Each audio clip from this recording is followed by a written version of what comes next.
Very good afternoon, everyone. Myself, Dr. Preeti Kamboj, and I am a junior resident at GGS Medical College, Faridkot. I will be presenting my paper on anesthetic management of a patient with hypertrophic cardiomyopathy for laparoscopic abdominoperineal resection. Hypertrophic cardiomyopathy is a complex cardiac disease with unique pathophysiologic characteristics and a great diversity of morphologic, functional, and clinical features. It has an incidence of 1 in every 500 people.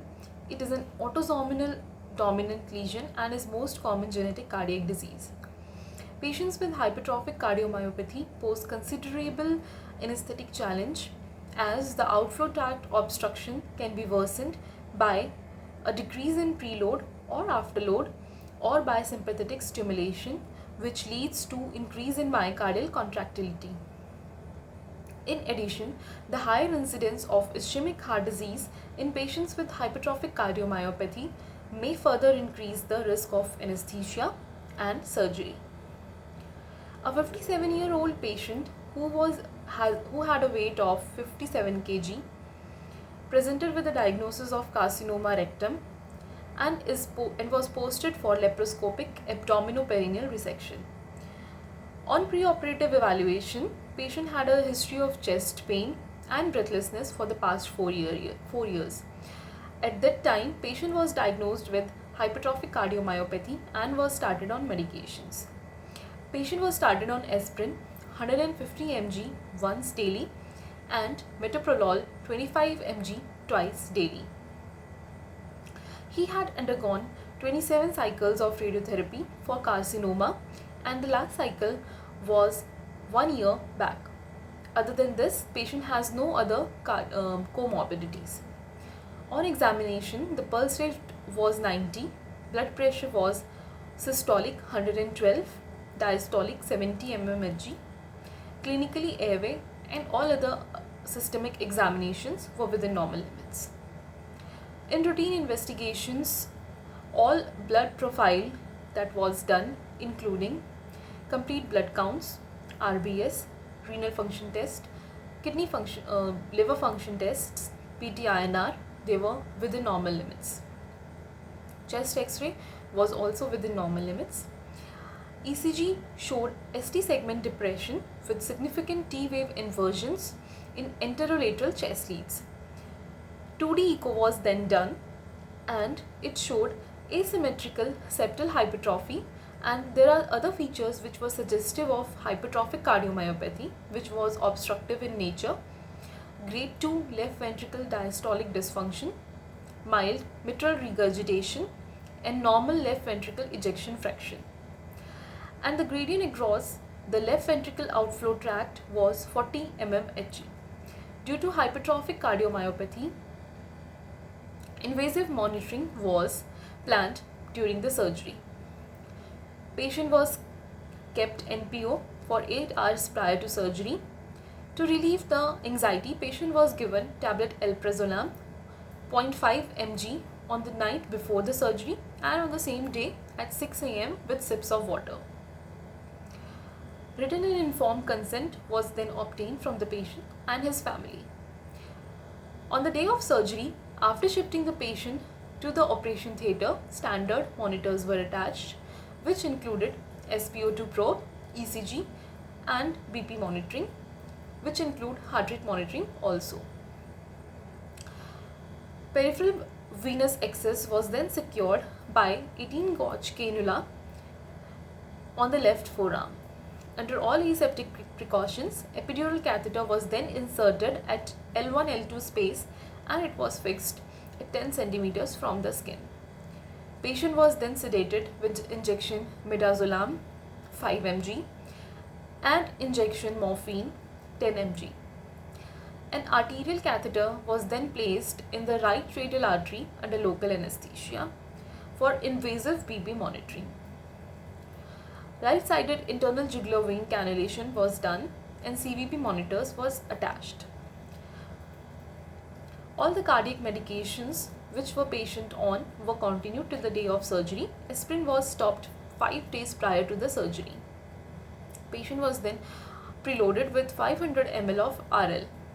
After pre-medication with injection glycopyrrolate 0.2 mg and injection ondansetron 4 mg, pre-oxygenation was done with 100% oxygen and it was done for 3 minutes.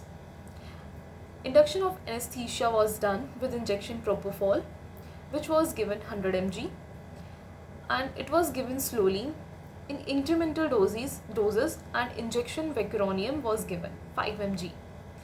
Injection esmolol 0.5 mg per kg, that is 30 mg, was also administered to attenuate the laryngoscopic response. Patient was intubated under direct laryngoscopy with 8 mm internal diameter ET tube. Patient was then put on ventilator and the anesthesia was maintained using 50% nitrous oxide in oxygen, halothane 0.4% and injection vecuronium were given in bolus doses. The ventilator was adjusted in such a way so that the EtCO2 remains between 33 to 36 mm Hg, which include a balance between tidal volume of 6 ml per kg, frequency of 10 to 14 per minute, and IE ratio was maintained 1:2. Patient was then placed in lithotomy position. Carbon dioxide insufflation was done slowly at the start of the surgery. The intra-abdominal pressure was always kept below 15 mmHg. Epidural top-up was administered 1 hour after the start of the surgery and then after every 1 hour. 6 ml of 0.25% of propelvacaine was administered. The procedure lasted for 6.5 hours, during which the patient remained hemodynamically stable, except there were 2 episodes of hypotension which responded to 200 ml of bolus of normal saline and injection phenylephrine 100 micrograms. Central venous pressure was maintained between 12 to 13 centimeters of water and CVP guided fluid was given. Urine output was measured every hour throughout the surgery. Intraoperative ECG was done and it showed ST segment depression and inverted T waves, but sinus rhythm was maintained throughout the surgery. At the end of the surgery, neuromuscular blockade was reversed with injection glycopyrrolate and injection neostigmine, and the patient was then extubated. Patient in the post-operative period was shifted to surgical ICU and regular monitoring was done. Epidural analgesia was continued in the post-operative period for 48 hours. All other factors like pain, shivering, anxiety, hypoxia, hypercarbia, which can stimulate the sympathetic activity, were monitored and hence managed accordingly. Coming down to discussion, anesthetic implications and the management of a case of hypertrophic cardiomyopathy for a non-cardiac surgery include intensive cardiovascular monitoring and the management of perioperative complications. This can be achieved by maintaining adequate preload and afterload and avoiding sympathetic stimulation during the surgery, avoiding vasodilators and agents that cause increase in myocardial contractility. In our patient, smooth induction was done with injection propofol and prior esmolol administered to blunt the sympathetic response to intubation and laryngoscopy. Propofol is generally avoided in cardiac induction, but in our case, we need mild cardiac depression, so the propofol was used. Preload reductions and severe hypertension may be encountered during the creation of pneumoperitoneum for laparoscopic surgeries. Therefore, in our case, the surgeon was strictly advised to keep the pressures below 15 mmHg.